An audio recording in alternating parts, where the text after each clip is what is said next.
ምላሴ ከሀና ፍቅር ይዞታል። ሀና ለምላሴ ያላት ቦታ ምንድን ነው? እንደገና ሀናና ምላሴ ወንድምና እህት ከሆነ ምላሴ ፍቅር ከያዘው ምንድን ነው የሚፈጠረው የሚለው የብዙዎቻችሁ ጥያቄ ነው።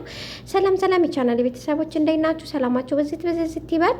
እንግዲህ ሀና ቆንጅየዋ ሀና ጸባይ ሰናይዋ እንዲሁም ስነ ምግባሯ ደስ የሚለው ሀና ለአባቷ ስትልና ለሌሎች ያላት አመለካከት እጅግ ያማረና ደስ የሚል ሲሆን አባቷን ከደሴ ወደ አዲስ አበባ የወሰደችው አባቷ ከባድ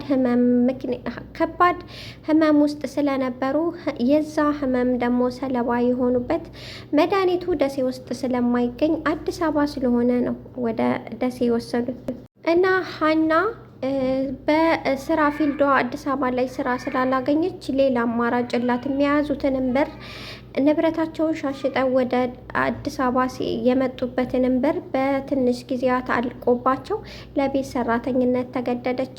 በፊልዷ ስራ ታገኝ ሆኖ እንደገና ምላሴና ሀና ፍቅር ውስጥ ከገቡ ምንድን ነው የሚሆኑት? ምክንያቱም እህትና ወንድም ናችሁ ብላችሁ የተጠራጠራችሁ አላችሁ።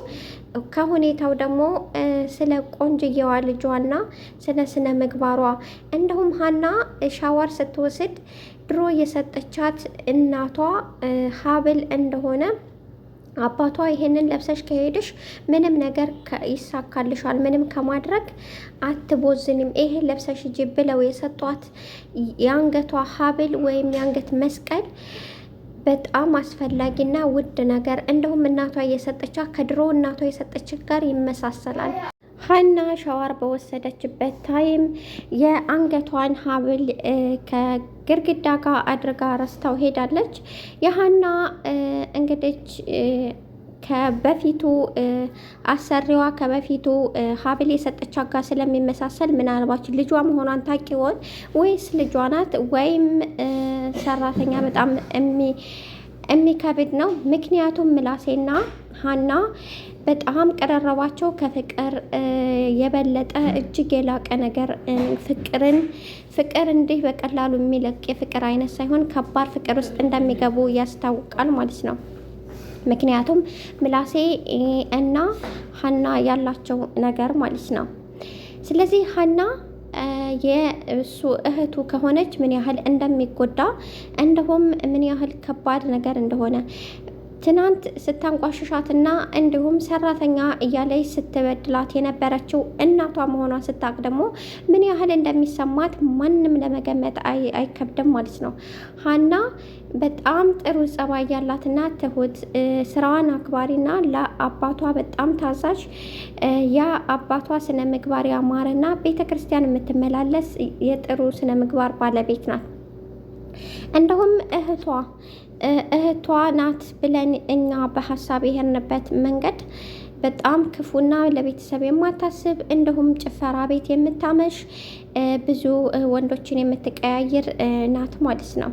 ምላሴ ግን ከሷ ባህሪ ጋራ የሚያመሳስል ስነ ምግባሩ ያማረና ደስ የሚል ነገር ነው ማለት ነው። የሀና ደላላ ለሀና ያለው አክብሮትና ለሀና ያለው ባህሪ ደስ ይላል። ሀና ምላሴን ታፈቅረው ይሆን ወይ? እንደገና ሀና ደሴ የሰደዳት ለደላላው እንዲሁም ለደላላው አደራ እባክህን በተለይ በፊልዷ እንድታስቃንታ አዲስ አበባ ስለሆንክ በፊልዷ ለማስቀጠር ፈት ብለህ በፊልዷ አስቀጥራት እባክህን ብሎ የለመነው እንግዲህ ሀናን የሚያፈቅራት የደሴ ልጅ ነው ማለት ነው። ሀና ግን እንደ ጓደኛ እንደ ወንድም እንጂ ምንም አይነት የፍቅር ስሜት የላትም ማለት ነው።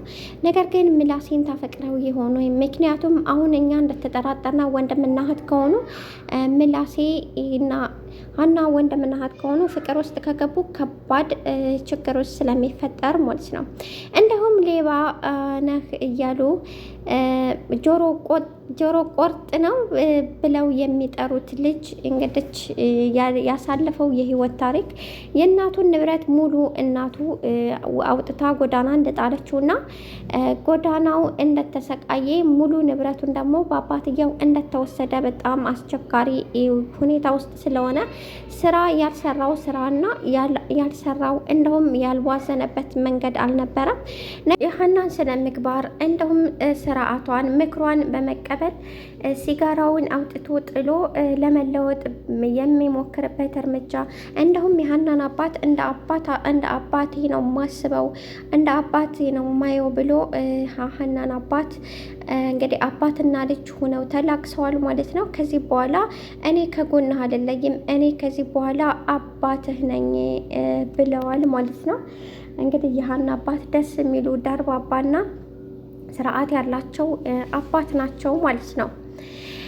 ሀና ከሁሉም በላይ የሚከብደው ነገር እናትና አባቷን በምን እንዳጣች እንደገና ሀና አባቷ ናቸው ወይስ ወላጅ አባቷ ናቸው ወይስ አያቷ ናቸው የሚለው ነገር በጣም የሁላችንም ማሳሳቢ ሆኖብናል ማለት ነው። ምክንያቱም የሀናን እናት ስናይ እና አባቷን ስናይ አባቷ በጣም አርጅተዋል። የሀና እናት ግን ገና ወጣት ናት። ስለዚህ የሀና አባት ሊሆን አይችልም ማለት ነው። ወይ ወል አሳዳጊዋ በዛ በጠፋችበት ቅጽበት አገኛት አሳዳጊዋ ነው የሚሆነው ወይም አያቷ ገጠር ስለሆነ ምናልባት ገጠር ሄዳ የገጠር አያቷ ሊሆን ስለሚችል ማለት ነው። ወይ አባቷ ወገን እኔ እንደሚመስለኝ ከሆነ የሀና አባት ሳይሆን ሀና ያሳደጓት አባት በጠፋችበት ቅጽበት ያሳደጓት አባት ናቸው። እንደዚህ የተንከባከቧትና በጥሩ ስነ ምግባር ያሳደጓት። በእርግጥ እናቷ እንደተናገረችው ከሆነ እንደተጠራጠር ነው ሀና የእሷ ልጅ ከሆነች ስነ ምግባሯ የማያማርና ደስ የምትል እንደሆነች ነው። ከዚች ከሀና ጋር ትልቁና ስናመሳሰላቸው ደግሞ ከአይናቸው እንዲሁም ከፊታቸው ገጽታ ጋራ በጣም ብዙ ተመሳሳይ ነገር አላቸው ማለት ነው። ሀናና ምላሴ ደግሞ በጣም ቅርርባቸው ደስ የሚል ነው ማለት ነው። ስነ ምግባራቸው ደስ ይላል። እንግዲህ ውድ ተመልካቾቼ ላይክ፣ ሰብስክራይብ በማድረግ ይህንን ቻናል ይቀላቀሉ፣ አበረታቱኝ። እኔ በጣም ወድጀዋለሁ ማለት ነው።